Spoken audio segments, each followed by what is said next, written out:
This show is sponsored by BetterHelp Online Therapy. Without a healthy mind, being happy is hard. Visit betterhelp.com/peer and see if online therapy is for you. Yo, what up, podcast people? Listen, one and only legend of winning, a.k.a. Low. We're here with another episode of the Peer to Peer Podcast. On my left, I have my co-host, Agent Zero. Say what up. Hey, man. What's good with y'all?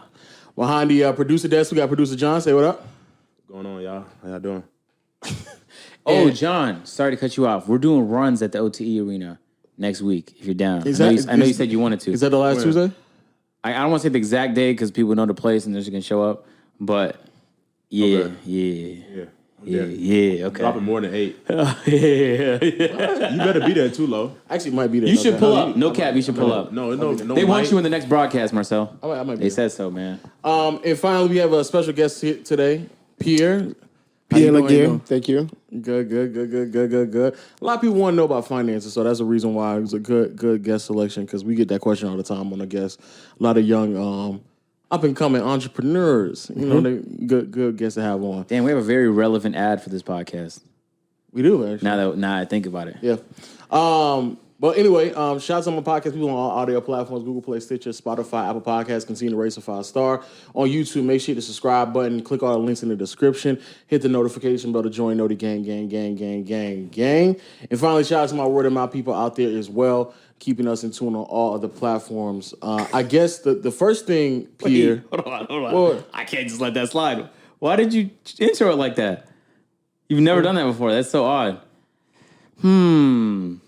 Okay. He's scared. Yeah, that might be what it is. It might be what it is. We usually have a bit in the beginning where we test our guests. I guess Marcel just skipped past that part, but You scared him. Oh, shit. Come on, we could do the test. Go ahead. No, it's too late. It's too late. It's too late. Anyway, Pierre, I guess to kick things off, bitch. I guess explain who you are, what you're doing, fleeting, all the other things that you're involved with and stuff like that. Or really just, I guess, where everything kind of kicked off with before we kind of get deep into all your other endeavors and stuff like that. Yeah, absolutely, man. Thank you. For me, my background started pretty much in trucking. I got my CDL very early. I would say in early 2001 or 2, I believe. And the reason of getting my CDL was because I was trying to escape, a marginalized, dangerous community in Brooklyn, East Flatbush, New York. Oh, wow. Can you explain what that is, CDL? A CDL, commercial driver's license. That's a license that you actually use to operate tractor trailers. So there's different classes. There's A, B, C, but the most common one, is A and B. Mm-hmm. A is for the tractor trailer with the combination. You got the truck, and then you have the trailer. And then Class B is like a box truck. It's like a straight truck. Mm-hmm. So pretty much that, yeah. So getting my CDL was kind of, my ticket out of that community. And from there, man, learned a lot. Became an owner operator, purchased my first truck, built a staffing agency in the trucking company to $4.5 million in revenue under 3 years. And also now just being in the tech space, our goal is now we're building a tech platform, which is what fleeting is. And we like to say fleeting is the Airbnb of trucking. And the reason for that is we understand, especially in today's age, everybody want to get in trucking, right? So there's 2 types of people we see that want to get in trucking. One that say, hey, I would love to own a truck and make money on it passively. And then 2, you got the other group of people that say, hey, I would love to learn trucking and run my own operation. We focus on the latter. The people that actually want to get their trucks and make passive income on there, we allow them to do that. So anyone can own a truck. They can register the truck onto our platform. Our platform manages everything from drivers, freight, settlement, compliance, and let them receive a passive income monthly. And also just became the first black man that raised over $1 million from a crowdfunding platform with SEC and Republic. And also raised about $3 million to date from institutional investors, Arden Hamilton, Chameleonaire, E40, Hustle Fund, just to name a few, Lockstep Ventures. I mean, there's a few, but I'm actually excited to be here, so thank you for the opportunity. Yeah, for sure. There's a lot of things we got to touch base on, because when I was doing research, that number was 2.5. Now you tell me it's 4.8. It's pretty impressive. Yes, it is. 2.5 on a staffing agency. Okay. Yeah, I did a staffing agency, which I grew to $2.5 million in revenue under 18 months. And then also there was a trucking company I started right after and grew that to $1.7 million in the first 9 months. Jeez. Yeah. All right, there's a lot of breakdown. All right, so we go back to the beginning. What kind of pushed you in this direction? Because I know I have a few people in my family who went into trucking, and very similar to what you said. Trucking, especially for a lot of minorities and inner cities, that's kind of like the one thing that they kind of fall back on, I've seen consistently, especially in terms of labor. Not in the South, there's a lot more like labor in terms of cutting grass and things like that. But I've realized that up north, a lot of my family members, older family members, that's what they kind of pivot to almost immediately. So where did that come from, and what did you notice, like the troubles in that field that kind of pivot you into the direction you are right now?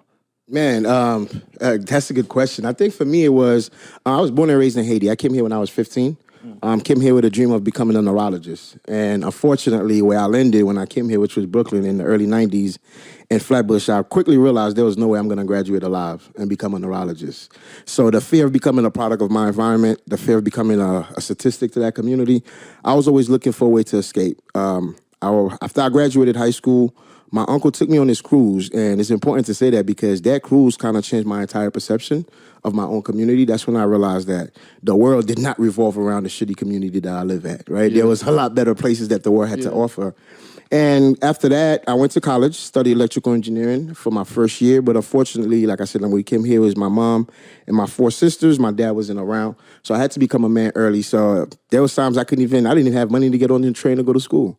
Right? So I said, you know what? Hell with it, man. I'm just going to drop out and get my CDL. And it started from there. Got my CDL, worked for XPO Logistics for the first 3 years, then went to work for Performance Food Group. And that company, I started doing food deliveries actually in the same college that I was going to. And I was somewhat ashamed and embarrassed about going in there and make deliveries until I ran into one of my professors. He was like, what's going on, Pierre? Why you look like you hiding? I said, yes, I am hiding. Like, I dropped out of school, but here I am delivering waters here now. I said, I don't want to look like a loser. He said, well, how much you make in a year? At the time, I was doing about, $93K a year. And in he's college? like, No. When I dropped out of college and started driving trucks, okay, I was making $93K a year. Wow. And he said, wow, Pierre, look, half of these kids is going to graduate. They're not going to see $93K. He said, I want you to own it, be prideful, and to be the best trucker you can be in this country. And as cheesy as it may sound, that really resonated with me. And I think a year later, I purchased my own truck and became an owner-operator. Like I said, built businesses in the space. One thing I quickly realized when I became an owner-operator was that there is no ecosystem in trucking that teach drivers about entrepreneurship, that teach truckers how to understand their unit economics, that teach truckers how to build relationship with their shipper, with broker partners. So that was one of the biggest challenges that I realized myself.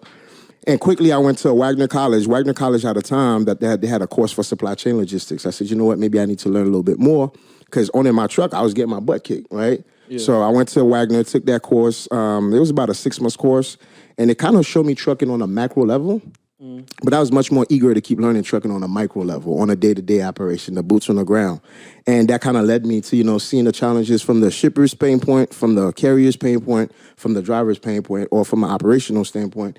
And that led me to say, you know what, I think I have what it takes to build a company that actually solves some of the problems that I've witnessed myself and currently drivers are going through today as we speak. That's crazy because, we commend college dropouts on this platform. All of us in here in this room are college dropouts. So, wow. Yeah, so it's, I think that is very odd that how society kind of does push everybody in that direction without any real true guidance. And that was probably the biggest problem I had as well when I was graduating high school, going to that path, that it really wasn't any true guidance to what was next. It was just, this is what you're supposed to do. And there was no actual end goal, especially in terms of financial and money management, even on a basic day-to-day, what every person has to do, which really kind of concerned me. So yeah, we ain't bashing no. We ain't bashing. No, there's nothing wrong with that. Over here. So now you're in the field, now you're getting more into trucking. What was the leap of faith moment, or when the moment you kind of decide, okay, let me take what I'm earning to kind of pivot and reinvest it into myself to kind of go in that direction to kind of build something of your own? Yeah, man. Actually, that's a long story because that took me a whole lot. I went through hell, really, to be where I am today. And I just want people to understand, your current situation never determined your final destination. For sure. And for me, the thing was, when I was a driver and when I got my truck, and after I finished Wagner's course or the class, I got into a car accident, right? And I was out of work for 11 months. Now I'm going through a divorce.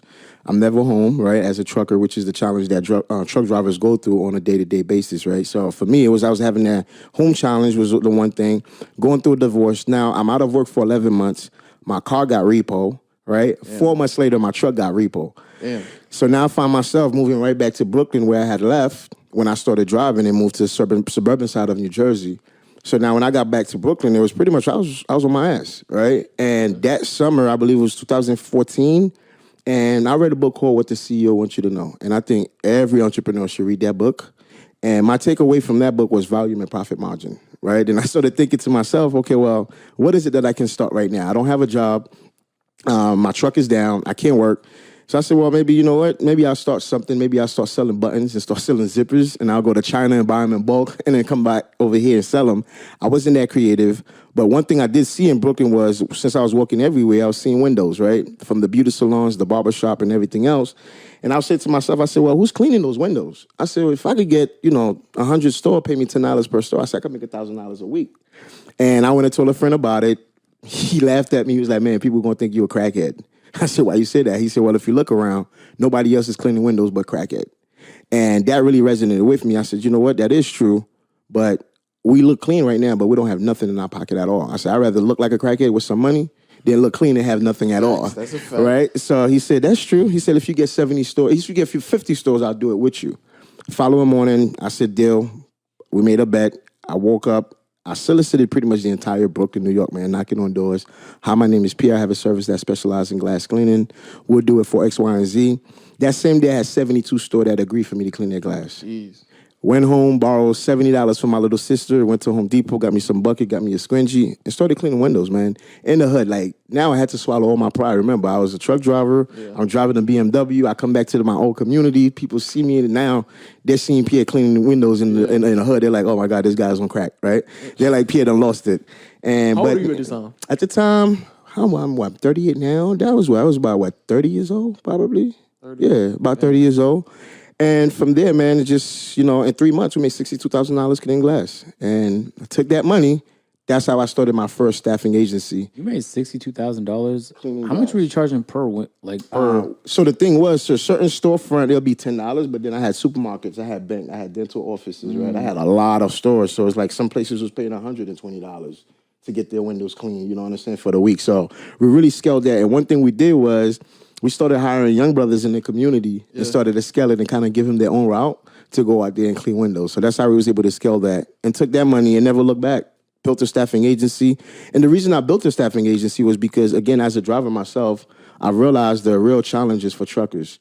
Truckers is always looking for a company that can provide some level of flexibility, treat them like a human being as opposed to being treated as a commodity. And that's the norm in trucking. Truckers are being treated like trash. Yeah. And at the same time, I realized trucking companies was always looking for great talent, great drivers. So I used the same concept that I've learned from What the CEO Wants You to Know.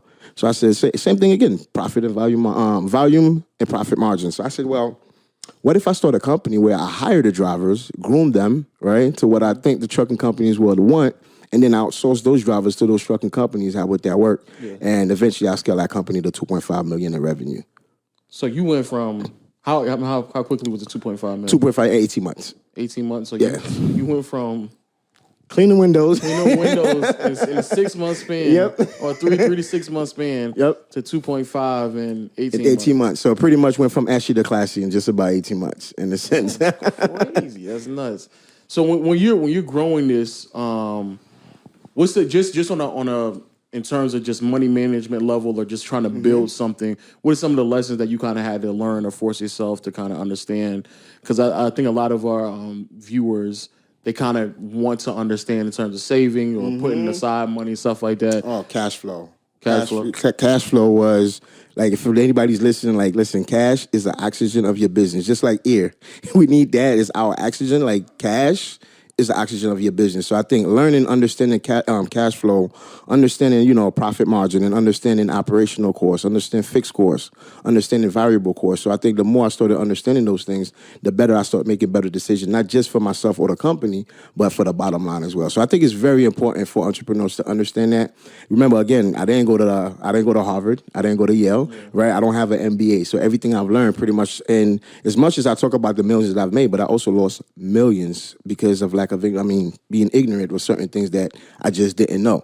But I would say, learning to really manage your cash flow was the number one thing that I had to learn. And so, unfortunately, it took some unfortunate situation for me to really get it. When you was growing in 18 months, how many people are we? How big is this operation at the end of the 18-month span? So here was the crazy part, right? I was the only person. I was the only person. I was the driver, the supervisor, the dispatcher, the sales guy. I was everything in that company. So I was the one really, when I was making calls to get companies to become my customers, there wasn't answering the phone. So I started really going straight to their location and knocking on the door, saying, my name is Pierre. Same thing I did with the window cleaning business. I said, my name is Pierre. I'm curious what your expenses are in that business. Expenses is on a staffing agency model. Mm-hmm. The biggest expense you're going to have on that is workers' comp. And at the time, it was in New Jersey. New Jersey is one of the worst states to get workers' comp because you literally paying about, almost $19 per 100. So every $100 you pay an employee, you have to give the state of New Jersey $19. So imagine average, yeah. What is maybe forgive me for my ignorance. What is workers' comp? Because I don't know. Paying $19 to the state is crazy. Very, very crazy. Workers' comp is pretty much just like an insurance, right, for your employees. Like if they get hurt, right, while they're hurt or while they're recuperating or recovering, and they could still kind of get some income, so they're not just really pretty much on their own. But even then, people that actually file workers' comp claim, they don't ever get the money while they're waiting. They usually get the money after everything is done and they went back to work. So yeah, they tell you workers' comp help you when you out of work. But before, how it was, the state used to pay the workers' comp for companies, right? And I think, I forgot under which president or under which, can't remember, please, I'm not too political, but I know that changed, and this is where the state now required companies to carry their own workers' comp. This is for employees, right? Yeah, this is for your employees. Okay. And that is the thing about it, is like if you don't have that workers' comp, they can fine you. So let's say if you're one of my drivers and you work for me and you get hurt, right, and I don't have workers' comp in place, one, you can sue me for not having workers' comp. Two, now the state could come after me for not having workers' comp for my drivers. So workers' comp was one of the biggest bills that I had running that business. And to be honest with you, it was tearing away the profit as a small business. And this is the major problem in America today, is that America thrives on small businesses, right? But unfortunately, small businesses find themselves in certain situations that they just can't get out of. Again, your small businesses, your access to cash is being minimum. You see what I'm saying? Yeah. So when you squeeze small businesses, they don't have the ability to compete with the larger players. So this is why a lot of us remain at small businesses, because, again, that cash flow, you're talking about insurance, you're talking about employment taxes, you're talking about all those things that could be very, very expensive very fast. Damn. Okay, if we because that's crazy. So does that also apply in Georgia, or that's just like a state by state? So it varies state by state. Okay. So certain states, they have different, but it's like the only difference you'll see is might be cheaper in Georgia. Okay, cool. So, but there's another program, I can't remember the name of it now, that actually kind of help you offset that if you really can afford it. It's like a pool. It's just like, buying into a medical plan. Like you could go into a pool and it becomes a lot cheaper. So you can actually do that, buy the workers' comp through a pool, where now instead of you paying $19 per 100, I believe it's about $3 per 100 that you're paying for the driver. That's nothing. Yeah. Damn, I'm lucky we don't have to pay that. I just have contractors. I don't think I have a single employee that's not me to my own businesses. But we're insured. We have like all the general business liability insurance, errors and omissions insurance, renters insurance, because we kind of work out of our own home. So, but luckily we don't have to pay $19 per 100. Oh yeah, lucky. Trust me, Georgia. That's why I moved my entire business to Georgia. I'm headquartered in Atlanta now, so I'm not in New York no more. That's definitely a thing to do. Yep. I've learned that too, especially same thing with Cali. People moving from places where there's just like it's crazy, either taxes or certain type of law set in place that kind of I do believe probably bottleneck a lot of small businesses.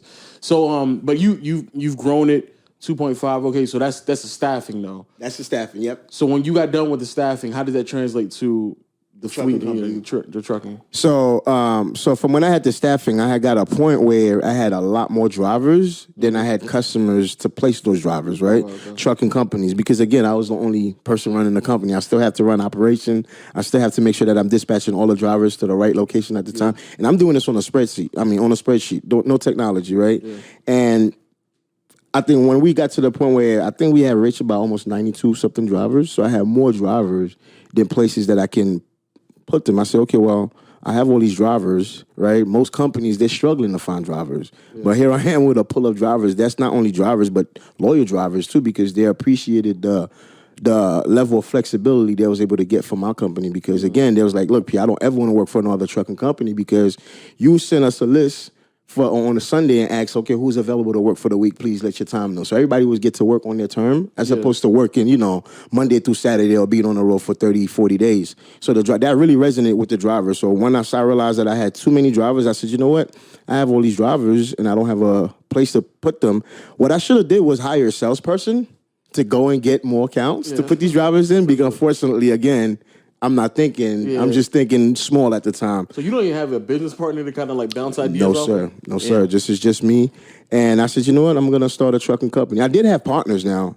Shout out to Sean and Julio. That was the very first believers that really came into the company. Because when I was starting it, after I took the money from the cleaning window business and split it with my friends, I was still short $5,000 for insurance. So Sean and Julio is the one that came in and helped out with that $5,000. So they've been my partner ever since. But the thing was, Sean is in construction, Julio is an engineer. They don't know nothing about transportation, right? For sure. But they're good businessmen. They have good business acumen. And I said, you know what? Let's push this and get beyond it. So we decided, I said, hey, look, let's start a trucking company. And we started with 3 trucks. And in 9 months, man, we scaled that to 26 trucks and did over $1.7 million in revenue that first year. And that's because we had more drivers than places that we could put them. So I'm assuming when you're starting the trucking company, I'm pretty sure there's a lot of money up front. Is that out of your pocket or I'm pretty sure it's not out of your pocket. So that's where the crowdfunding comes from. No, the crowdfunding wasn't even then yet. That wasn't even there yet. So crowdfunding was literally.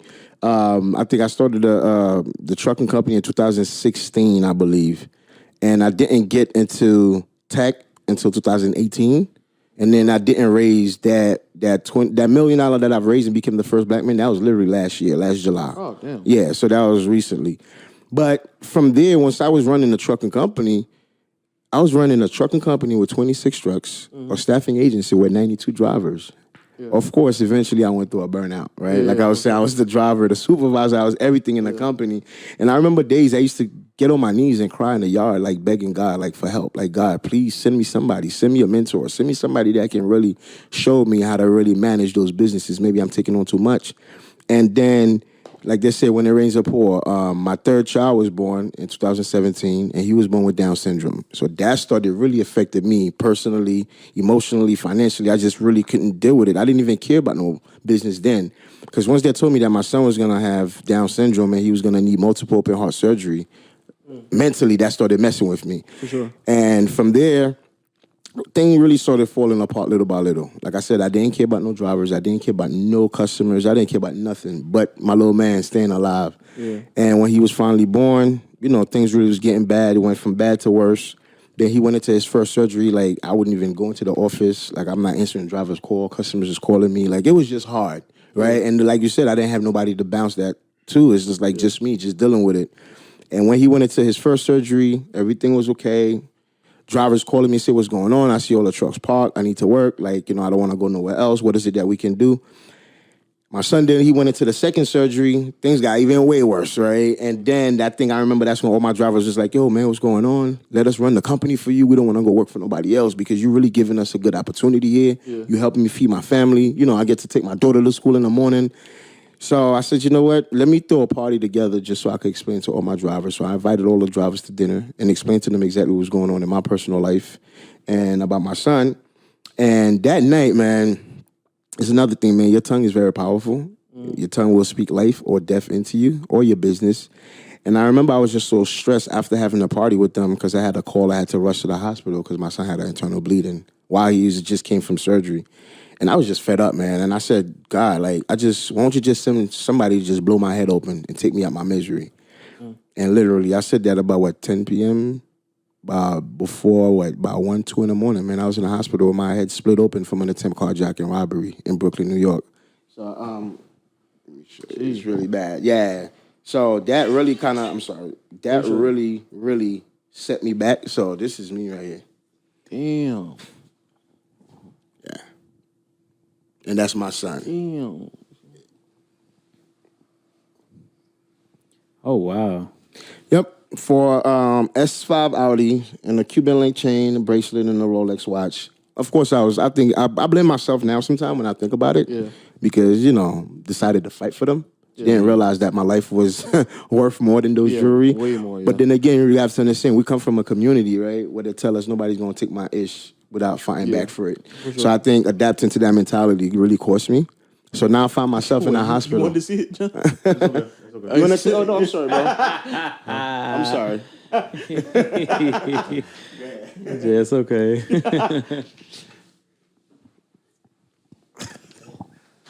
Yeah, you can show it to the audience too if you want to. I'm okay. Yeah, you can show it to the audience. You think we can? Probably. All right.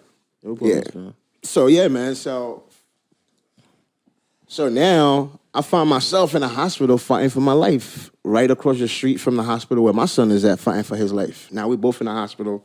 He's in there for open heart surgery. I'm in there with my skull cracked open. My forehead is not real. I have a titanium plate on my forehead. So pretty much I was out of it, man. So it was You bad. just be saying shit just casually, like, yeah, my forehead not Yeah, it's not real, man. I mean, hey. 4.5 million. You know, you be just rattling shit off. Damn. Nah, man, but I think God was with me, man. To be honest with you, the thing was, when I was running those two companies, I was making good money, man. Like, I was living the best life. But I felt like I heard the voice in my head. God was like, son, I got you. I got something better for you. Turn your head to me. I was like, God, look, I got a business to run. My son is in the hospital. I'm going to get with you later. Like, listen, I got things to do. I kept always putting God off. Like, I was always putting it off. And, man, when I was in the hospital, I had every minute in the world, man, to speak with him. Spent 14 days in the hospital. And what kept me alive was my son's doctor or his surgeon kept coming to my room and was like, man, your son, he want to be here. This kid, you know, he's a fighter. And I'm like, man, this kid is 3 months old. He want to fight. He don't even know who he expecting in this world, but he want to be here. And that's when I said, God, if he can fight for his life, I could fight too. I said, there's no way I'm giving up. But at the same token, if I tell you as a black man, after my injuries, that I didn't want revenge, I didn't want to kill, I didn't want blood, I'll be lying. I wanted revenge. But I also think it was also those 14 days that I think I had a moment again to connect with God. And that's when I realized, I said to myself, I said, well, if I pick up a gun or a knife and go and retaliate, what am I actually solving? Do you know who did it? I don't know who did it per se, but if I seen their face, I know who they are. But I know the restaurant where it happened at. Literally, I went into a restaurant, and it was late night, and there was really being belligerent in there. Like, so I know the place. So when I said I was going to go for revenge, I was going to really do something bad in that restaurant. So, again, thank God. I never really talk about it that way, but now I'm starting to own it, being a little bit more mature about myself. Yeah. But from there, man, I said, you know what? I said, there's nothing I'm going to solve if I go out there and pick a gun and do anything. I said, one, I lose running the risk of losing my life. Yeah. Two, I might just get caught and do 25 to life. Now, my kids, my 3 beautiful children is going to probably now live their life without a father in their life. I said, this is exactly what happened in our community. So I didn't want to be that same black man that perpetrates the vicious cycle that we see every day. So I was like, you know what? It stops with me. Or be the statistic like you were saying earlier. Yep. I said, it stops with me. And my friends was looking at me like, what? Are you crazy? They was like, go to sleep. You're on drugs. You still, I was like, no, leave it alone. Literally came out of surgery. They was like, no, what are you talking about? I was like, leave it alone. And I told my friends, I said, if any one of y'all do something, I myself will testify against y'all. I will call the police and call them and tell them that y'all went and did something. And they had no choice but to leave it alone. But also it was in there that I said, you know what, God? I said, I find this very appalling that our nation, this country is short 1 million truck drivers. Meanwhile, we have communities where there's young men and young women looking for opportunities. They don't know which way to turn. Yeah. The only thing they could do is take from somebody that look like they have it. So to me, that's when my mission came in. I said, God, if you get me at this hospital alive, I will build another company. I will add tech and I will add technology to build a sustainable and scalable company so I can go back to those same communities and teach young men how to get their CDL and become entrepreneurs and become truckers and eventually become fleet owners or executive in the supply chain logistics space. And I came out the hospital 14 days later, man, pitching fleet into investors. Didn't have nothing. It was just an idea on a napkin.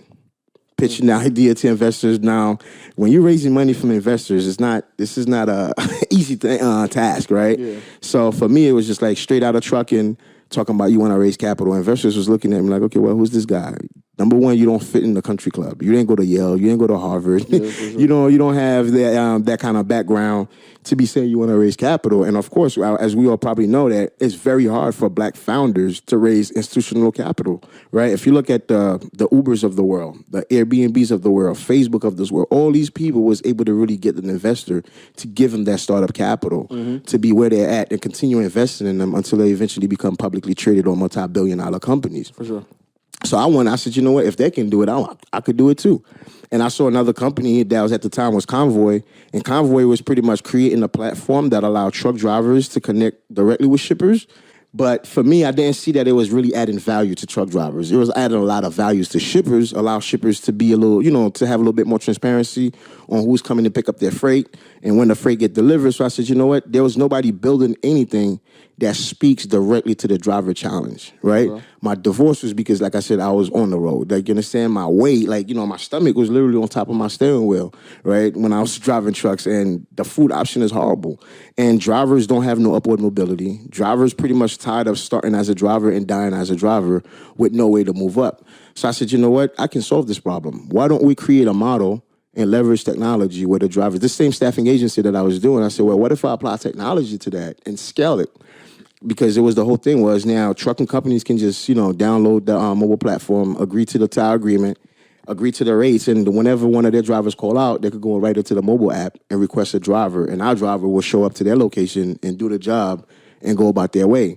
So, like I said, my first year I couldn't raise a dime. It was just straightly getting booed on stage sometime when you pitching, embarrassing myself, couldn't even answer some of the questions. But every time I go on stage and pitch, it's like, the questions, even though I couldn't answer them, I would go back home and do the homework and understood, okay, how do I answer those financial questions? How do I answer those market questions? How do I answer the scale questions? And the more I started doing my research, and then I started winning a lot of pitch competitions. To date, I've won a total of $250,000 in pitch competition alone. I won a pitch competition with Chameleonaire for $100K. I won pitch competition at Harvard, which was my dream school, and won pitch competition there as well. And from there, just kind of, then we got accepted by Quake Capital. Quake Capital is a tech accelerator. Okay. So a tech accelerator, right? Most tech companies we're using today, they went through an accelerator. Like Airbnb, they went to Y Combinator. Y Combinator is like one of the biggest tech accelerators that you can go into. So what a tech accelerator is, if you have an idea to build a technology or product or whatever, to solve anything, if the idea sound and is good, and the market is big enough to where investors can see a potential where they could make a multi-billion-dollar return or 10x return or 100x return on their money, they'll invest in that idea and actually push it. So that's what it was for me. Just went to Quake, learned a lot in the first 3 months. Quake invested $300,000 into the idea.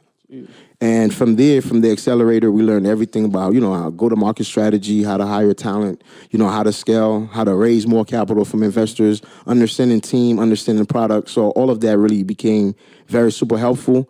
And that was in 2018. That was 2019. And that's when we actually launched Fleeting in 2019, July of 2019. And now to date, we've done over $4 million in revenue. And again, if we've raised almost $3 million, just about $3 million in $1 million from investors that we've raised as well. So Fleeting was totally different. Was the new company that I started after I got injured, and my staffing agency and my trucking company pretty much hit rock bottom in a sense. Wow. Yeah. I know you had a question or not. I'm just learning. So let me list this just so clarification. So Fleeting is essentially almost like just an app, almost like where people can come on, like if you're a driver, just in case somebody, like hypothetically speaking, Walmart somebody didn't come pick up or whatever and drop off, and they need to find the driver pretty immediately. If you're flexible, kind of on your own time, you can go there. That's what we were initially when we first went to market. So when we first launched in 2019, that's exactly what it was, right? Okay. But then, boom, the pandemic hit, right? Hundreds of trucking companies going out of business. And in a tech space, when you're building a marketplace, there's this challenge that we talk about all the time, is the chicken and the egg situation, right? Which one come first? Does the chicken or the egg come first? Yeah. So it's the same thing with us when you're building a marketplace. So you have the supply here and you have the demand, right? So we have the drivers and you have the trucking companies to build. So you have to build both of them in tandem. So what we ran into is like certain places will have hundreds of drivers or thousands of drivers, but not enough accounts to put them in. Or other places will have hundreds of accounts and not enough drivers to put them in. So the pandemic happened, we realized, okay, well, this right here could be a potential issue for us when it comes to scaling, right? Yeah. Because again, that's what investors want. Investors want you to be able to build a business that can really scale to become a multi-billion-dollar company in 10 years, top. Yeah.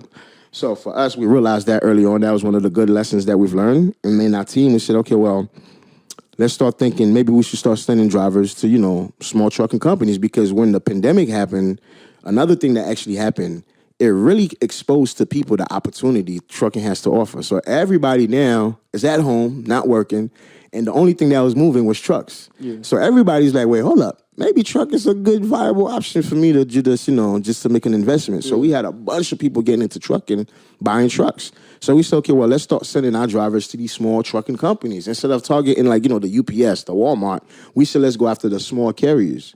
But one thing we realized, that was another challenge itself, was that drivers now coming back and tell us, hey, why you have me working for Joe Schmo Trucking? They don't know how to dispatch me. This person just got a trucking company the other day. So that's when we realized, it was like, okay, this right here is not good. We can't be sending drivers to companies that don't even know how to operate their businesses. Yeah, for sure. But that's when we realized, again, that informal market of people that was just buying trucks because they thought trucking was a viable investment. Yeah. And we said, you know what? We have the drivers, we have the experience.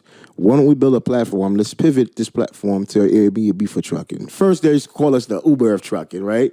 Now it's like Airbnb of trucking. So I would say, like, if Uber and Airbnb had a baby, it'll be fleeting, right? Okay. So in a sense, so it's like, when we said, okay, well, let's take all the trucks. Instead of you coming to me, you just got your trucking company, you don't know how to run operation, and me sending you a driver and run the risk of losing that driver because he's unhappy.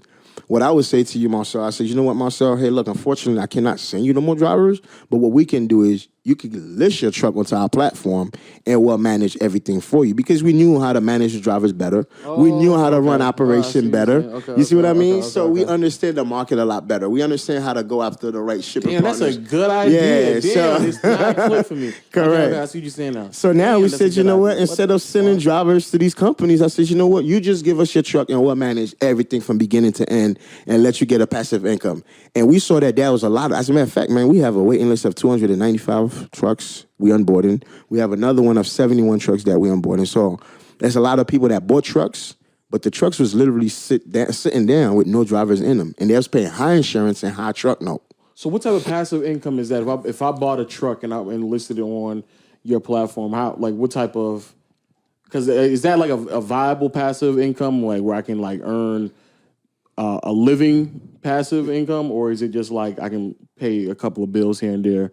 Well, I mean, what is a living, right, on passive income, right? But fair, I know fair. But for us, we tell passive income we tell investors they should be expecting about $1,000 a week net after expenses. After expenses? After expenses, after fuel, toll, everything else.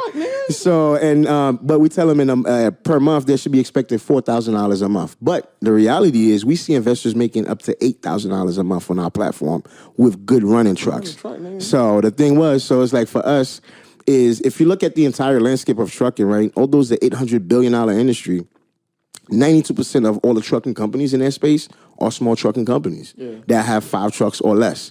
So the smaller you are, the less likely you'll be able to go and build a relationship with a Walmart or a Procter & Gamble because you don't have enough capacity to do business with them. So the way we looked at it, we said, okay, well, we can aggregate all the trucks and become the biggest, largest capacity and then go directly to the biggest shippers. So for us, we look at Airbnb, largest rental property company, but they own 0 property.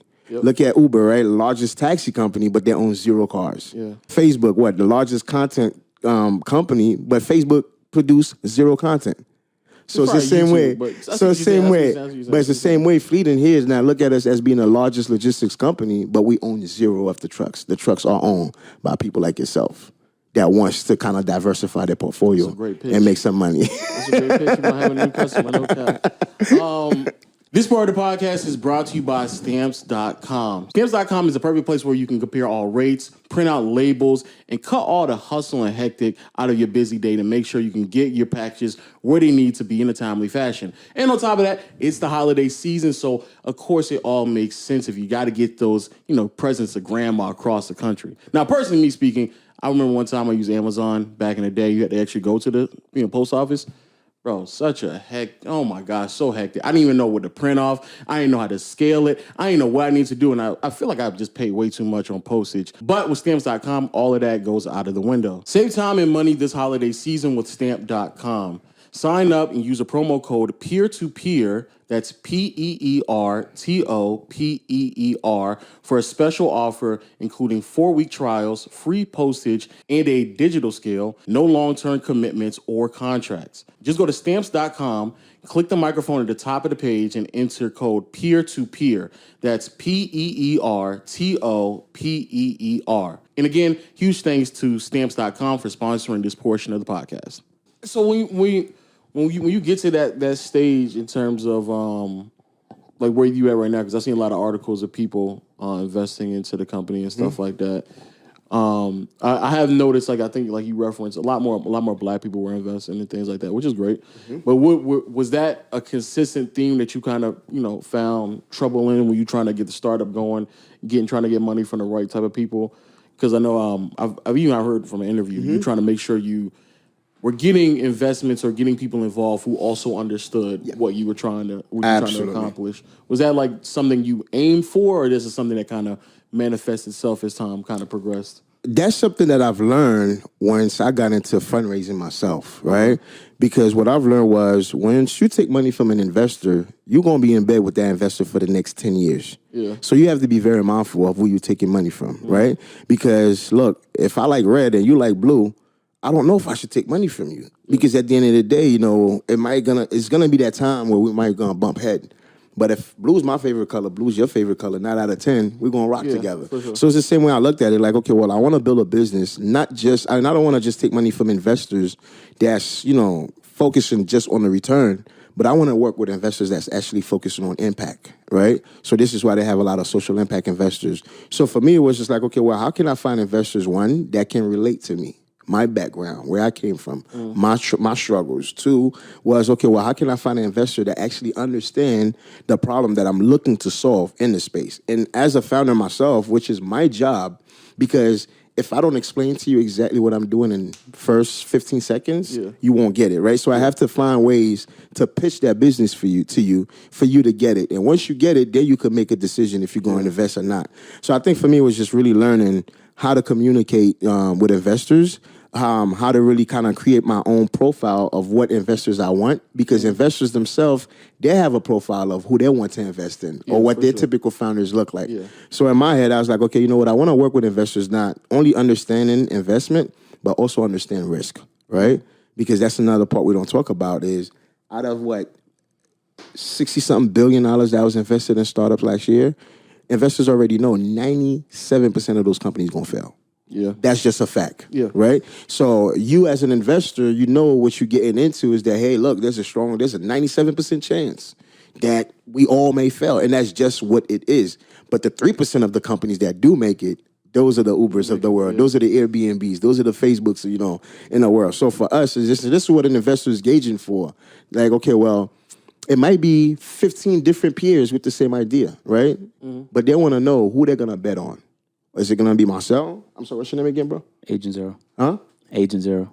I can't pronounce Agent Zero. Okay, Agent Zero. So like, the ex Agent Zero, like, okay, well, if it's all 3 of us, right, building the same business, because nothing new under the sun. I'm not the only one with the idea. I promise you. There's probably somebody else with that same idea, but they didn't execute the way I did, right? So when the investors looking at it, all 3 of us got the same idea. The investors gauging who is gonna get their money. Is it you? Is it me? Or is it my brother right here? Because again, it's Agent Zero, right? So what the investors want to know now, they want to know who they're taking a bet on. Yeah. So whoever come up more polished, more understanding of what they're solving, they have a little bit more expertise in that same, field that they're looking to bring a solution in, that's who they're gonna go for. Wow, it's such a fascinating world. I watch a lot of esports, and one of my favorite esports teams is Optic Gaming, or it used to be called Optic Gaming. But they added a whole bunch of investors on board that were at odds with the founder. Mm-hmm. Now, this specific team was one of the, if not the most popular team at the time, and it was heavily carried by the personalities on that team. People really liked the DNA of that team and what they stood for. But the investors never understood that, and they were making decisions at odds with that all the time, to the point where the founder eventually left and created his own team that started shitting on his old team. And it was such a sad story. He eventually took his team back, and he's in the process of building it back up again. But ever since hearing that story, I was like, damn. It's actually scary to get involved with people and like not 100% know who they are. And I have 3 businesses here in Georgia, and one of them is going to eventually in the next year or two be in the world of raising money. Got it. Okay. We technically don't need to, but it would 1,000,000% supercharge our ability to generate revenue and just have impact, et cetera, et cetera. But finding investors that would even understand content is almost non-existent because you can make the decision that makes the most money, but it almost always will come at the cost of content. And so trying to find people that understand that balance is very rare. And even in my experience working with plenty of like businesses across like the intersection of sports and gaming, I think Overtime has been the best in terms of understanding content. They've been fucking incredible, and House of Highlights is right there with them. But aside from that, there's not many examples of like businesses where I'd be like, yeah, if they were involved with what I have going on, I'd be very confident that we'd be aligned in terms of like our direction. Correct. Because if what we do at the core is great content, then us compromising that to sell this, even though we know it's going to make a couple million, is just not worth it. True. Like I'm trying to be in this game for a long time, and I want this business to be worth a lot of money, but it's also about like one, having a good impact on the world and not compromising that for short-term revenue. But then two is also like, how do you even know someone well enough to like, because that's really what you're doing. You're getting in bed with them. True. And I feel like I'm gonna start getting really nervous in a year or two when I have to start like going through that process. Don't be. But luckily, like we're on the process of onboarding like a fucking incredible guy who's been able to like help guide us through all of that. And we all kind of trust his expertise on the matter because he's done it before many times. So, I guess I'm just starting to now really get into the business world. It's funny because as content creators, we all make money. I don't say all, but like a lot of us make money, but we don't know what to do with it. That's true. Like the amount of people I'm telling you right now, like just simple shit, like they don't have an accountant. Nope. They couldn't tell you how much revenue they generated last year or what their expenses are. Yep. They haven't even seen a profit and loss statement in their life. They're just kind of gunning it. Yep. But they don't have anyone to kind of like warn them or let them know that like if you want to have wealth for the rest of your life, or even if you just want to have a very like a big impact on the people that watch your videos, these are the best courses of action. Wow. Like you need an entertainment lawyer to review your contracts, like just simple things that I noticed. And sorry to cut you off. That's actually a product right there, what you just described, right? So this is the thing. So when you're building anything in tech, there's have to be a problem that you're solving for. So what you just mentioned right now is the problem for a lot of content creators. They don't understand their businesses. They don't understand nothing. This is where, again, for me, I'm thinking like, okay, well, what product can I build around that to now give to all the content creators to where they can have that'd that be a too. fantastic one. The problem is a lot of them just don't care. Like, because I have friends that I'm like, bro, get an account. And he's like, wow, why would I need an account? I'll sit there and explain in 10 minutes why they need an account. You generate $500K a year, like, get a fucking account. Oh, yeah, come on, absolutely. But they won't do it, though, for like a year. So it's not understanding the gravity of not making the smart decision. I think also, like, especially when it comes to content creation, a lot of people kind of delude themselves into believing that, like, what's here now is going to be here forever. True. It won't be. It won't. Right? It'll be gone eventually. I was watching, Will Smith dropped a YouTube original series where his goal was in 20 weeks, he's going to lose 20 pounds and write 20 chapters for his book he just released. And throughout the series, he was losing weight and getting fit for a role while he was also finishing his book. And it was low-key kind of powerful. And he talked a little bit about how when he was at the top of music, he was making a lot of bad decisions. But he knew that he wouldn't be there for forever. And he eventually realized he wanted to make that switch into becoming a movie star. And that's him realizing like that just about everything is fucking temporary. That's right. And so is his movie star career, right. which is why he dropped a book, or which is why he's been diving deep into like why you see him everywhere on TikTok and on YouTube. He's investing as well. Yeah, he's everywhere. So I like having conversations like this because you always have like something to learn. Yep. Like when I was in high school, I was really into business. I was like highest grade in all business related classes that I was in. Nice. I joined pitch competitions. I placed high on some of them. I never won any of them, but it was just something that I enjoyed doing. It's like, okay, you have plenty of ideas.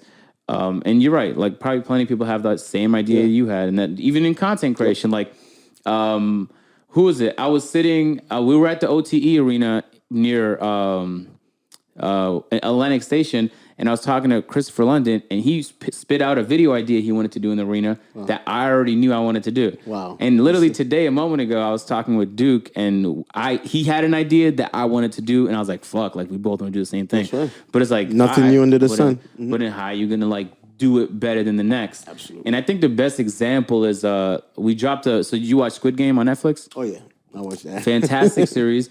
So like a whole bunch of people on YouTube were like doing their own like parodies or renditions of it. Our group made like the express decision to take our time and body it, and it paid a lot of dividends. Like our video is #1 trending on all of YouTube. Wow. Like a couple days later, we got nominated for a Streamy Award, which is the biggest award show on the internet. Oh wow. And that came kind of like off the strength of the fact that like hundreds of people made that video. Wow. But we just did it better. And we knew we were doing it better, and that when we dropped it, it was better. Wow. And it was kind of cool to see like everybody else also feel the same way as they watch the video. So That's good. Congratulations on that, man. thank you. Appreciate it. But yeah, I'm kind of like, I see a lot of people do what I'm doing. And it's like, I actually don't believe I have anything like really fucking special to offer that like John might not have or Lo might not have.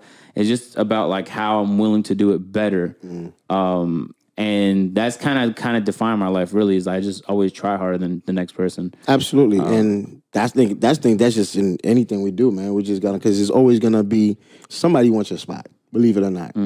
Whether it's in relationship, whether it's in business, even in our own personal life, somebody is waiting for you to slip and get on that spot. So it's like you gotta be on top of your game, like you standing on the Xbox and the PlayStation at the same time, like to really like to stay alive in anything that you're doing.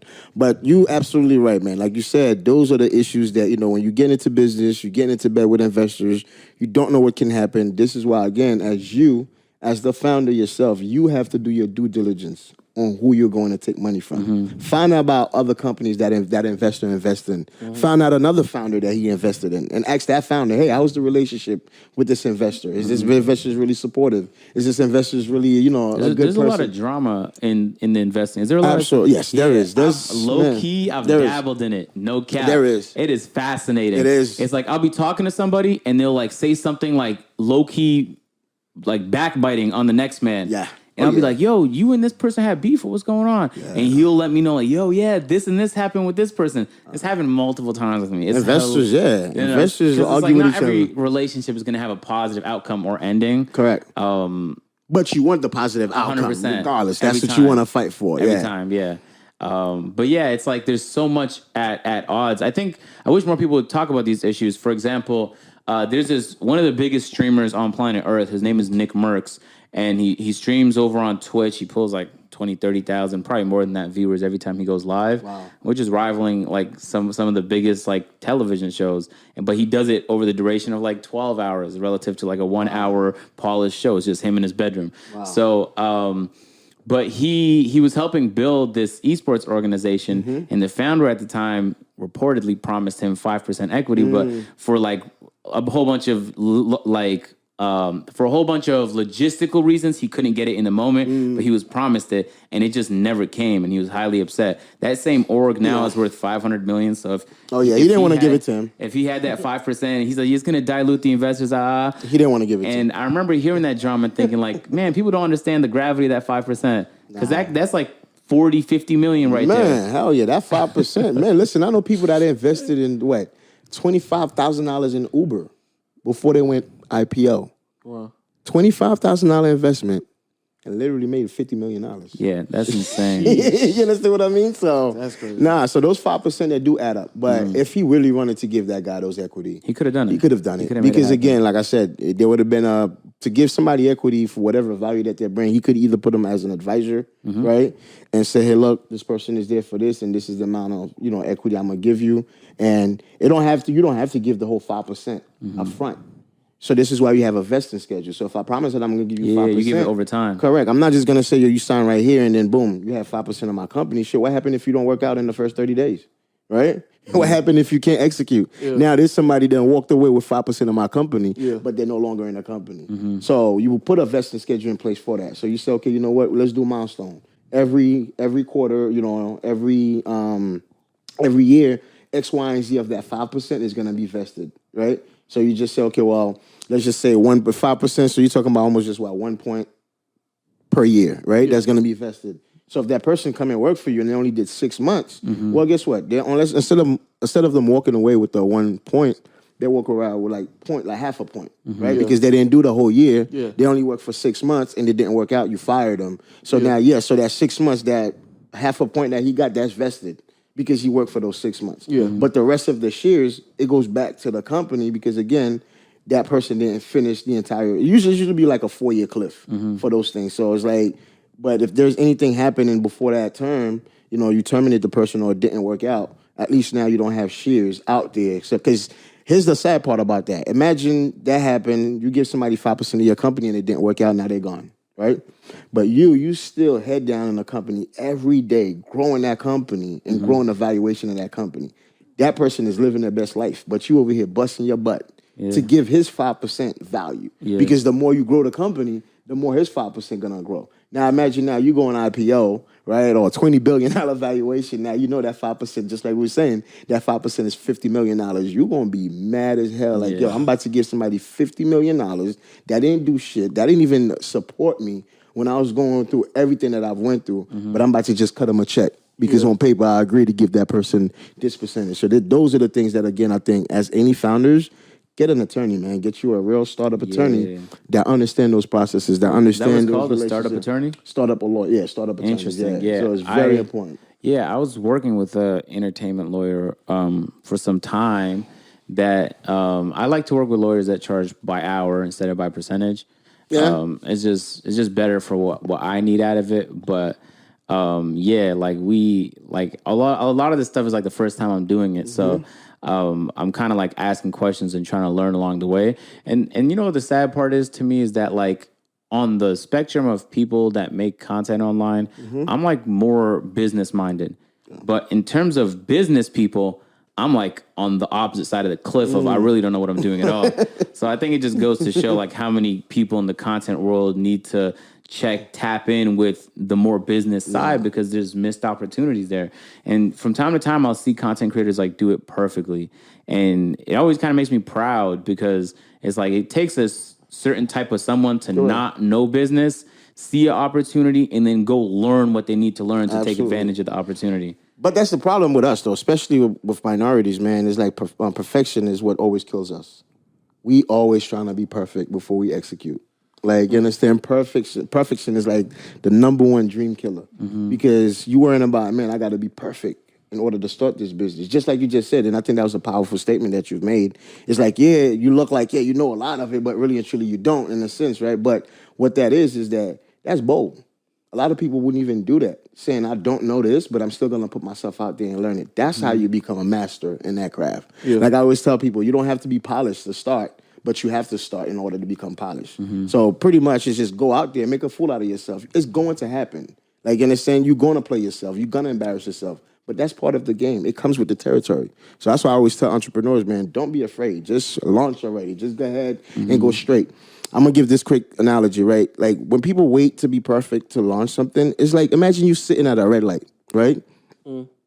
And the next light is red also, right? But now let's say your light turned green. The one that you're under, it turned green. But the other one is red. It's like you're saying, you know what? Although this light is green, I'm not going to move until the red light turned green.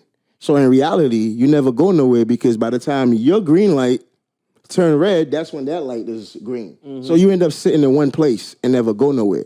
But the reality, all you have to do is at least get to the first light. And then you worry about the second light. So I always tell people, man, like, listen, look, get to where you got to go. Like, you don't have to be perfect. You're going to learn everything along the way. Just like me, I don't know anything I don't know how to code. I don't know how to build software.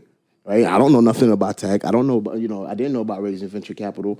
But the more I was going out there embarrassing myself, the more I was going and making a fool out of myself, the more I started learning. Like, okay, well, I may not know the exact do's, but I know the don'ts. You see what I mean? And that will always make things a lot easier. What do you think was like the because I hear a lot of conversations, especially with younger black people. Like I I think it's so odd to me that, people go to school for, essentially 13 years of their life. And, like, they in high school and and it's not really their fault, but it's just how the school system is. Like, there's no actual financial literature really taught at all. And it's to me, it's crazy because there's so many other things they teach people that they never end up using. And just bare basic financial literacy is just gone. And even when you go to college, unless you go to college for maybe, like, business or something like that, you still don't really even learn it. And I find that, like, very fascinating because I feel like the same mistakes are being made every single generation, which is crazy to me. And I hear people, and I'm like, the reason why I want to even I had you on here, and then Tia, my girl, I found it interesting because a lot of people ask all the time about financial help in our comment section. So what do you think is, like, just a piece of information you can kind of share with some of the younger audience, them coming out of high school or coming out of college, something that you found consistent throughout your life that kind of aid you financially? Because I feel like that's something that is always missed, not only, especially with Black people. I think that's definitely missed with Black people. So what do you, something like you can just kind of pass along? It don't even have to be pertaining to business. It can just any form of financial advice. Yeah, for on the financial advice side is number one. Just like we was just talking about, college, right? And again, we don't want to sound like we're vilifying people that goes to college, right? So we want to make sure that is cool. We're not vilifying Yeah, correct. Because some people would be like, oh, what happened now? But you just have to get that. So, but the thing is, I would say to those people is when you're ready to go to college, right? Don't just go and get a degree just to make your family proud.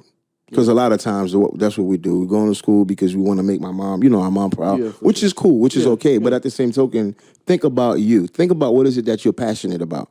Think about something that you would do for free for the rest of your life. And I think that's how you can find what your passion is. Like, find something that you know that if nobody was paying you, that you would do it for free because it brings you joy. So that's one way I would definitely talk about these entrepreneurs, like, to get into something. But the real thing is not to look at nothing from a monetary, standpoint, right? Yeah. You have to look at impact first. You have to look at, okay, well, yes, I know you want to make money. We all in business to make money, right? Sure. But the question is, how are you going to approach adding values into somebody else's life? How are you going to help somebody get what they want? Like they say, right? The more you help people get what they want, you eventually get what you want. But the problem is we put the cart before the horse a lot of times. Oh, we just want to make money. We just want to make money. We just want to make money, but not actually adding real values. So my real advice to those entrepreneurs is, number one, man, we live in 2021, man. We live in a information age. Yep. You can make money on about anything these days. Look, we was talking about content, right? You can make money off of YouTube. You can make money on Instagram. There's so many different hustles that you can make. So I would definitely say, hey, look into that, right? Look into those hustles and, what is it that you can do right now? And when you get that money, what is the end goal? Like, you have to have a plan. You have to have at least a 2-year plan, a 5-year plan, and a 10-year plan. And you have to ask yourself, okay, well, what is it that I need to do to get me off the hump for my first year plan? Just like me, again, I had to swallow my pride and clean windows. Most people won't do it, but again, like this says, like, we have to be willing and able to do the things that other people want so we can live the best, best time of our lives. So I think you have to really find out what that niche is. What is it that you're passionate about? What is it that you would love to learn about? And I would say, start meeting people in that field. Start meeting people that already done it. Start meeting people that probably fell at it already, and that could give you some pointers. And we talked about college, these people going to school and getting the education. The problem is and I always talk about this twofold, is you can learn from a theory standpoint, or you can learn from a practical standpoint, right? Mm-hmm. So college, is going to teach you theory, right? And theory is going to say, okay, well, you get a pilot, you put a pilot in that plane, you turn the plane on, it's going to take off. Yeah, for sure. Easy. But practical is a different monster. Practical is like, man, you really have to know your stuff. So I think this is where a lot of times, when people go to school for businesses and they kind of feel like they really don't even know how to run businesses because they just kind of learn it in theory. Yeah. And the best way you get the practical aspect of it is actually doing it. Is jump. Yeah. Like I always tell people, man, jump off that goddamn building and hopefully by the time you hit the ground, you'll grow a pair of wings. Like, you understand? But just jump. So, I mean, there is no secret source, especially in today's age, you understand, to build capital. Like I said, you could do investment. Now, crowdfunding, again, that's another thing that's a lot easier to do because with investing, you can't just invest in my company. I don't care if you have $500,000 or $1 million. If you're not an accredited investor, I can't take money from you. Right? So that was a way of keeping, the rich getting richer and richer. Because again, now, if I have a certain status, I could be in a room with Jason when he was building Uber, right? So guess what? I could write him a check. But if you don't have that status, how could you even have access to go in that room for you to write a check? You understand, for $10,000. So that make it hard. So what crowdfunding does, it democratizes that process. It's instead of just institutional investors just having access to founders in those companies and investing them very early on, we want to extend that to the public. So what that does, it now allows you to invest into a startup company and put $1,000 in there, put $5,000 in there, and still be an equity holder in that company. And that 1,000 may sound small, but if a company turn out to be like a Uber or Airbnb or Amazon, that could be very significant. So I think those are ways that I think entrepreneurs should really start thinking about building, some cash flow. And I think it's not just, again, building cash flow. Back to your point, it's like, okay, well, at some point in time, this may run out, right? What is the end goal? What are you going to do with it? So I just say, focus on your passion, man. Focus on the things that, that's going to not only change your life, but that's going to change the people around you. That's going to change your community. And I guarantee you, man, the more you learn and pour into people, the more you make money. And to be honest with you, I know I say about all this money in trucking, I really didn't start making money until I start really pouring into people. Until I start really coaching other people on how to get into trucking, teaching other drivers how to become entrepreneurs. You understand? Teaching especially the minorities. You understand? Formerly incarcerated men and women. That's my passion. I'm passionate about coaching those people how to get into trucking. But that's when I really started seeing a blessing. Is when I was really started pouring into other people. And it started pouring back into me. Interesting. I wonder how you feel about, and you probably get this question a lot, but I've never heard the answer, so I'm going to ask it. How do you feel about companies like Uber or even Tesla trying to remove human drivers from the equation? Oh, yeah, I meant to ask that question. That's a good question. Now, I get that question all the time. Autonomous. Well, so the way we have to think about autonomous, right? So one, I don't want to say I'm totally against autonomous trucks because I could see where it can add some values. But before we get into the whole idea that, hey, we're going to wake up one day and just see nothing but driverless trucks on our highway, we're still some years away. Because number one, we don't have the infrastructure yet to support that, right? And two, the things that I do see working for autonomous truck is a platooning model they're talking about. And even with that, there's still a lot of challenges on that. You gotta explain what that is. So a platooning model is just saying, okay, well, I could get one truck, one driver, and following each other and have like 7 trucks following in a line, right? Going to one place. Now, here's the challenge that I see with it. Again, back to the infrastructure point. On the highway, we could take 10 trucks from California and get them to New York. But when we get into the last mile, is that truck going to drive itself into the city? You understand where it's very congested? Is that truck going to back? Have you been in a Tesla before? Tesla truck? No, like just any Tesla. Yes, I have. Yeah. So it's so fucking cool how it works because they all learn from each other. And every time one makes a mistake, it reports it to the system, and then the next one won't make the mistake. That's how data works. Yeah, which is why the autopilot keeps getting more and more expensive. So I remember when my friends got it, it was like 3 bands. Now it's like 12 bands to get that same autopilot. Correct. But you're right, it is a ways away because sometimes if the lines aren't drawn properly on the road, it won't know where to go. Exactly. So it's. But sorry to cut you off. Now this is where it becomes. Now if every car that was on the road was Tesla, it'll be a lot easier. Because a Tesla car can easily communicate with each other in a sense where it's like, okay, well, we won't hit each other. Now, if every car in the U.S. was Tesla, then it would be a thing. So that's the thing when you talk about autonomous and putting these trucks on the highway and you still got regular people there. You got people driving and texting. You got women driving and doing makeup, right? You got dudes driving and doing all types of things. So imagine now you driving next to that truck with nobody in it.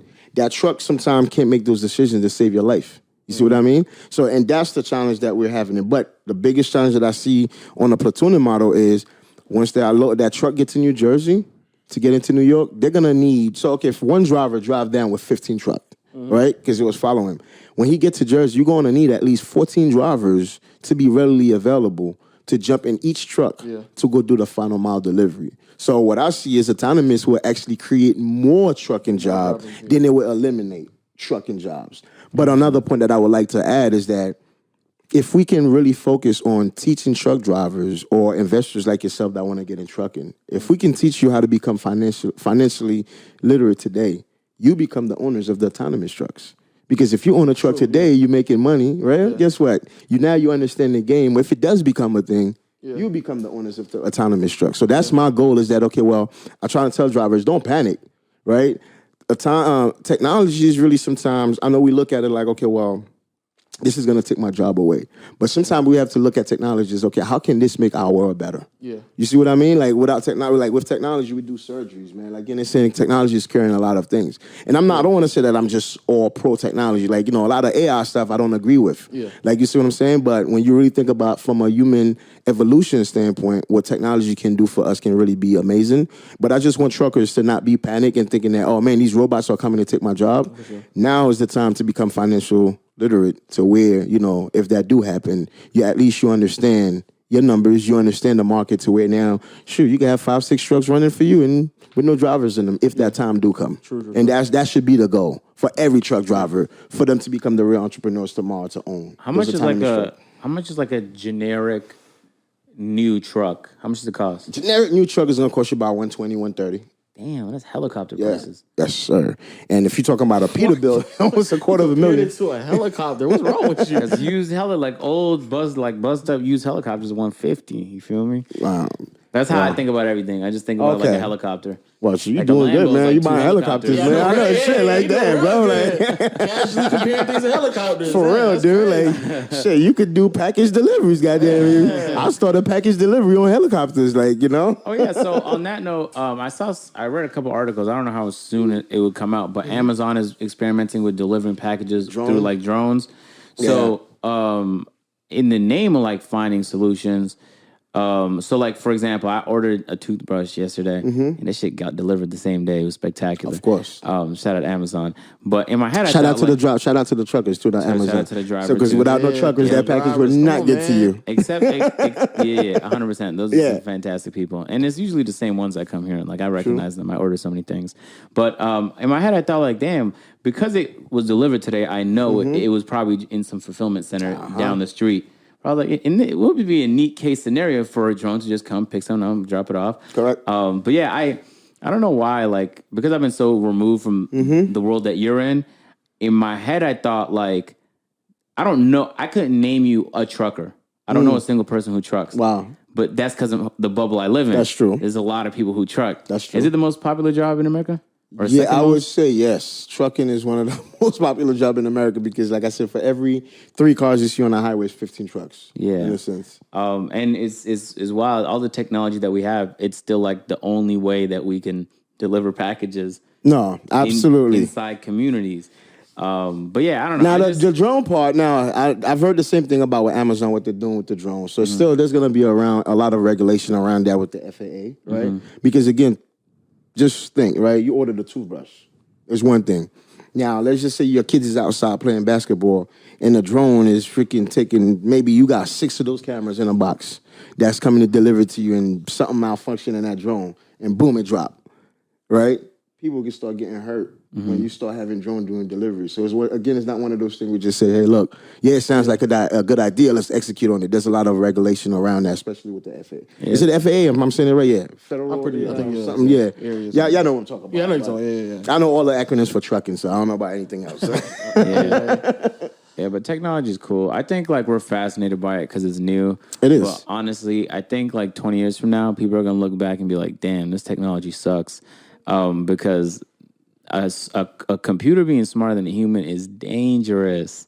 It is Absolutely dangerous. I don't know why nobody like wants to admit it. I guess it's cool to see a Tesla drive by itself, but like the fact that the YouTube engineers are less smart than the YouTube algorithm, and the YouTube engineers are some of the smartest people on the fucking planet, is fascinating to me. The algorithm just learns itself. Absolutely, and it get feeds better. you videos that even you didn't know you wanted. That's true. I don't know if you know this, but YouTube, like this video right here, YouTube analyzing frame by frame the data on here. They could tell based on how I'm looking at the camera whether or not I'm smiling happy, whether or not I'm nervous. And they'll tell you there's a 57% certainty that he's nervous right now. And this is his face. Wow. They could tell that this is a picture right here. They might not be able to make out as Kendrick Lamar, but that's a fucking smart algorithm. Hell yeah, dude. Hell yeah. Like, man. that's insane. Hell That, to the point where you don't even need to tell YouTube what your video is. They'll transcribe it for you with their own auto closed captions. Wow. So they know what you're saying. They know where you are and what's being done. And then they know, like, oh, okay, John loves watching videos of Megan Thee Stallion twerking. We're gonna feed him this other music video because that's the type of shit he likes. But that's so fascinating to me because it's cool, but it's like also, damn, what if we start applying that in ways that is not helpful to our daily lives and would even help deteriorate like our overall quality of life? Of course, eventually it will, because here's the thing, right? Remember, the people that are building those softwares is guess what? Human beings too, right? Exactly. And there's one thing is we can't remove sometimes is the bias within us and human beings, right? So just like, let's just say if I'm building something in technology, 9 out of 10 I'm gonna build it to people that look like me more than likely, to people that can relate to me, to people that probably share some experience with, right? Which is us black. Now you take a young white kid from a suburban, went to Harvard, went to Yale. He never lived in the hood. He never experienced certain things. Yeah. So when he's building something, he's not thinking about your black ass, excuse my French, right? He's not, and again, it's not doing it because he wants to be in a wrongly to do that. But again, he just didn't know. So this is why we have a lot of issue with a lot of artificial intelligence, those facial intelligence, right? Why you think it show a lot of bias in it? Because the people that's actually building them, they're not thinking about us. You see what I mean? They're thinking about them. So again, I think to your point, yes, it can be fascinating, but also we have to now really think about putting laws in place to make sure that we account for bias into algorithm that we're building. Because to me, that's the biggest threat, not the technology, but how they can hide that bias beyond software. That's the threat that I think we should worry about. Not the fact that, hey, look, yes, tech is always going to be there, is always going to keep improving, but I think the most important thing that we need to look at is whoever is building those software, we have to make sure that there is no bias beyond those, algorithm. Because let's just say if there's a robot, we hear police robots all the time, right? If a white person that's building it have this idea that every black man is dangerous, so how you think he's gonna build that robot? When that robot see a black person, how you think it's gonna react? Either, you understand? So it's like those are the things that I'm much more concerned about than the technology itself, is the bias beyond those softwares. Yeah. Well, Pierre, you answered a lot of questions, but we got to put you in the hot seat for the last segment of the podcast. First question, man. First question. Well, actually, I genuinely want to know. I don't know if you're gonna say it or not, but what is financially the biggest mistake you made in business? Biggest mistake that I've made in business. Money you've lost in business. That's okay. I got to think about that one. Hold up. Because I did. Oh, yeah. I lost a whole lot. I lost a whole lot. My first 3 trucks. Okay. Biggest mistake that I've made financially was when I go and lease them from Ryder, and I purchased them right out the gate. Okay. And so second biggest mistake, hauling for Amazon. I know it sounds crazy. Amazon, well, I don't know how they are now. And this is not to vilify Amazon, but every truck driver will tell you. Yeah. And the biggest mistake that I've made was, running Amazon. I thought I was making money. Couldn't manage cash flow. I was doing, $70,000 a week with Amazon, but I couldn't keep nothing. It's like, where the hell my money's going? So right? Just going right back out? We're going right back out to drivers and, paying. Just still really couldn't keep anything. How much money are you talking about losing with this? With Amazon, by the time I finally caught up, it was just almost $1 million, about 980,000. Nice. Yeah. God damn. That's crazy. Yeah. You know, it's funny. I put up a post asking people to apply because I'm looking for an assistant. I usually just post on Twitter and IG and things of that nature. The amount of people that had Amazon work experience was overwhelming. Yo, it was like 75% of people at some point in their career worked at Amazon. That is insane. They run Amazon the fucking country, dog. Yeah. They have a high employee turnover. An alarmingly high. Yeah, employee turnover. Everybody I know has like tried it at least for like a couple weeks to a month, and it's like a very, very high. I work for Walmart, and it's higher than Walmart. Yep, but I heard that's actually by design. Oh, it is? We don't even want to get into that, but I've heard actually that's by design that. is that way. But I define want that. to learn more in depth. It's like, okay, what is that design? Like, what is exactly the purpose beyond that kind of turnover? Is it because if you have that much turnover, you don't have to worry about retirement. You don't have to worry about 401k. Think about that. So you see what I'm saying? So there's a lot of way. I don't want to say that's what it is, but that's automatically that's what came to mind. If I was running something like that purposely to where I don't care about the retention, it's because I don't want you to work here for 20, 40 years and I gotta go pay $100 million in 401k. No. Let's keep the revolving door open. Like, you know what I'm saying? Because you're never gonna stay here long enough to make it to retirement. So that's the way I probably was thinking about it. It's like, okay, well, what is it that, they don't want to give for them to have that? Because Amazon is a pretty big company. Yeah. The world hates it and love Amazon at the same time. We could talk shit about Amazon, but just like you said, I know, I love you them. order a toothbrush and get it right away. We order things and we get it right away. So I think everybody have that love and hate relationship with Amazon because at the end of the day, as much as you hate them, you're still a consumer. You still want your stuff delivered to you. True. But I think it's just a matter of finding a happy medium, man, finding a balance. We all love Amazon. The world was delivering packages in 1 week before they came around. Cut it out, guys. No, you can't take that away from Amazon, man. Amazon definitely ain't feeling that shit. More props to Amazon for what they've done. More props for them. I wouldn't work for Amazon. I'm buying shit from them now.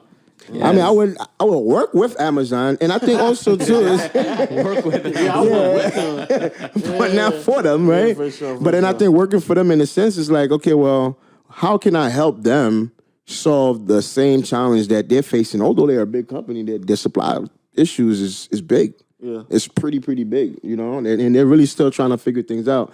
And I think again, I'll be one of the person. Amazon hit me up, I'll be one of the person. They put me on the board. I think I'll come up with some great ideas to solve their logistic issues. Too much time on it, but theoretically speaking, the same problem that you solved with trucking, shouldn't that problem be solved with Amazon? Like them overworking workers and possibly just absolutely more flexible. Like just I'll pick up like a 5-hour shift to just pick up like shit like that. So that's what to be honest with you, well, the goal if you listen to Amazon in 7 years, I hope they're one of the acquirers that can acquire it in 7 years. So that's why our goal is let's build a real good company, a solid company like Walmart or Amazon can acquire. Okay, that's what we want. We want to be able to create a company with the culture that promote, upward mobility, that promote flexibility, give people the opportunity to spend time with their loved ones where they don't feel like they're just a slave to a job. So if we can do that from as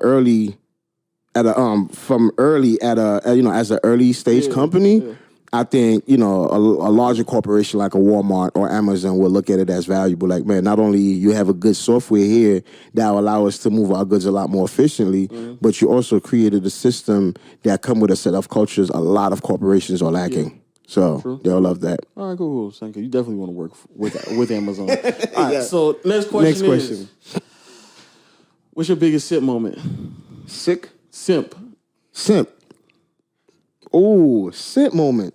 The way he so I didn't even know what simp was, right? Till somebody put me on blast on IG. Interesting. So I didn't know what it was. So this young lady did a post. She's actually in trucking as well. And she did a post saying, she got her trucking company running, in a male-dominated industry, something like that. Course. And here I am. I was like, oh, nah. I was like, yo. When I said, I was like, there ain't no male-dominated industry. I was like, yo, don't let the world feed you that BS or that men run ish. I said, men don't run ish. Women run ish. Like, you understand? And this other dude, he's like, dude, get your simp ass out of here, man. Like, telling her, like, men don't run the world. He's like, nigga, we run the world. Like, why is you telling that woman that we don't? So he called me a simp. I think I was telling you about it. I was like, what is a simp? I didn't even know what that means. He's like, man, you being a simp. So that was my biggest simp, and I got caught up on social media. So, yeah, I didn't get... The only reason why I believe you never really simped before is because you sound like an extraordinarily hard worker. So I don't really think you'd be spending that much time simping. So, no, I don't, man. To be honest with you, my girl will tell you, man. Nah. She's like, nah, that nigga don't. Nah. That nigga just be man, I barely have the time.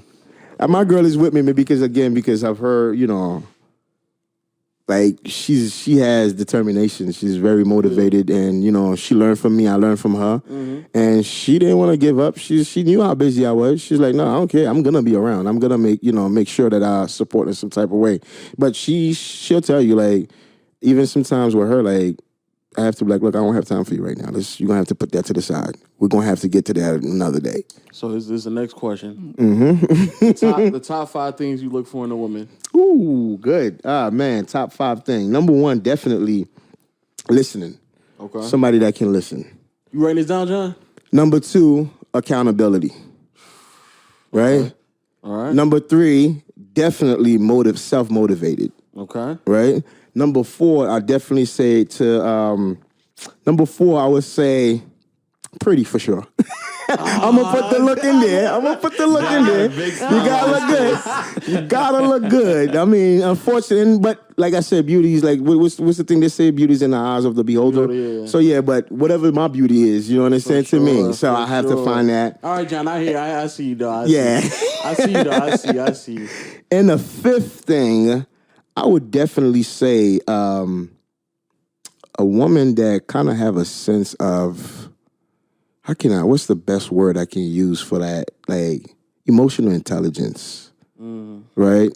Somebody that can really, really be a leader within their own world, right? Somebody that doesn't necessarily depend on me for their own happiness. It's somebody that's self-sufficient. So I would say self-sufficient and, with emotional intelligance. That's a unique list. That's a good 5, though. Yeah. No, that's a good 5. Yeah. It's a top 5. top 5. Top 5.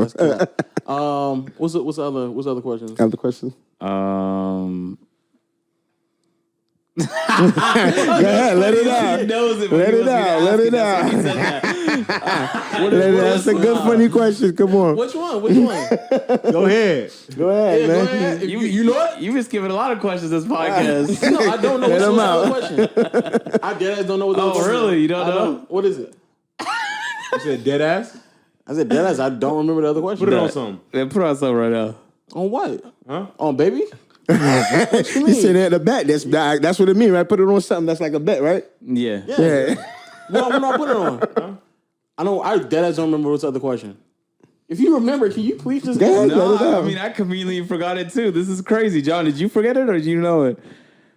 No, I ain't forget nothing. You see this big guy, he's scared. He's real pussy. I don't know if you know. Well, I didn't ask All right, be quiet now. You lost your turn. All right, go ahead, go. The question is, what's your horniest moment? Oh, man. Horniest moment. You remember it. Shut your ass up, man. This man full of shit. Yo, it's funny what I found. My horniest moment is in the freaking morning. In the morning. Like, yeah. Like, are you talking about, like... Like an event in your life that we were like, an event where dry humping everything. Yeah. It was like the horniest day of your life. Whew.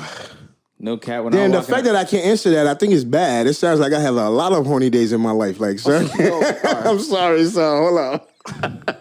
I'm a Scorpio guy, so excuse me. So, I know we all men here, but I do have a girl, so hold on. Let me see. You could pass on the question too, but it's we have had nothing you say will breach the top 10 of what we've heard. Okay, good. Well, I'm not trying to beat it, so that's for sure. I'm not trying to beat the top 10, but I think it was when I really first came here to America from Haiti. Trying to bust down everything. No, not even that. I couldn't bust down nothing. I ain't speak no English, and nobody was giving me no buttons. Wow. Were you speaking French? Creole, yeah. So it was like one of my horniest moment in life, I think, because I think I went for a while, man, before I really got something. Nah, in Brooklyn, they ain't giving it up to the Creoles. No, man. I don't know if you know, in the early 90s, man, dark-skinned dudes wasn't getting played. You remember that? If you was in light skin with braids like my man right here, I wouldn't get no plays. Thank God for Wesley Snipe, that make dark-skinned brothers start popping. But nah, we wasn't getting no play in the 90s. Like, it was like, man, get your black ass out of here. Like, don't nobody want to talk to you. And especially around that time, nobody wanted to be Haitian. They would call you Haitian booty scratcher. They were saying Haitians is the one.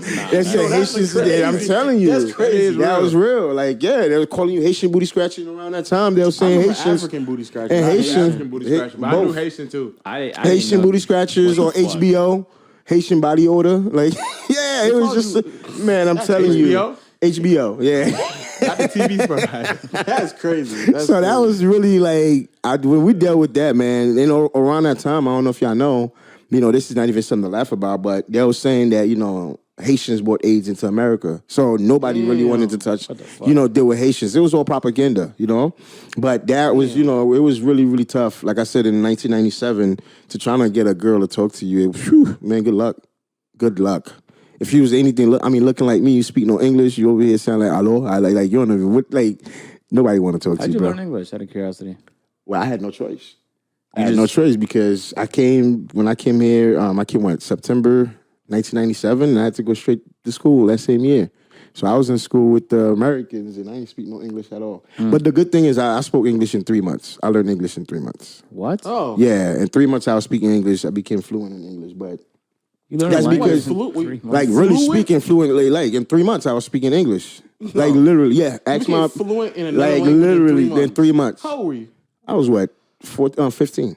How the fuck is that possible? Yeah, 15. In 3 months, I still had the heavy accent. You understand? You were still But it wasn't broken. Yeah, no, I was really, because remember, you're going to school, number one, now you have friends. You had no choice but to understand. You understand what they were saying. So how many languages do you know? 3: English, French, and Creole. Oh, wow. Yeah, so it was. I just know 2. Well, that's good. You know 2 languages? Yeah. What's the second one? I know English and South Atlanta. That's it, man.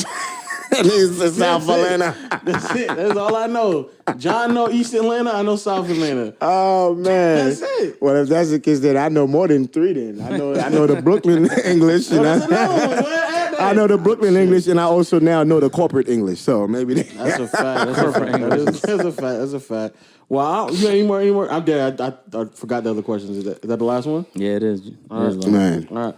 Well, thank you, Pierre, for coming on, man. I really do appreciate it because I think not only was an episode that people want to gain a lot of information on, but I think after I read a lot of your information, stuff very, very interesting life. Thank you, man. Very, very interesting life. Congratulations on all the success and stuff like that. And hopefully it continues to grow and stuff like that. Any final words before we wrap it up? Anything else you want to say? Yes, absolutely. So I want to say one positive word that I always want to leave the world with is best thing ever invented to mankind is another 24 hours. And with another 24 hours, we can change our perception. We can change our surrounding, right? We can change our biology and eventually change our realities. So definitely that's what I want to leave the world with. And all the entrepreneurs that's out here listening, if they're interested in getting into trucking, if you're a truck driver, you're listening to this, or if you're somebody and say, hey, look, man, I want to get in trucking. I want to do it the right way. Please reach out. I am in the process of putting an entire course together of everything that I went through in trucking, the do's and don'ts, and how to be successful, how to stay alive in trucking, how to grow. So, just connect with me, follow me on Instagram, Pierre_Laguerre5. Okay. And if you somebody that owns a truck that's sitting and you can't find a driver, you want us to take care of your truck for you, our website is www.fleeting.us.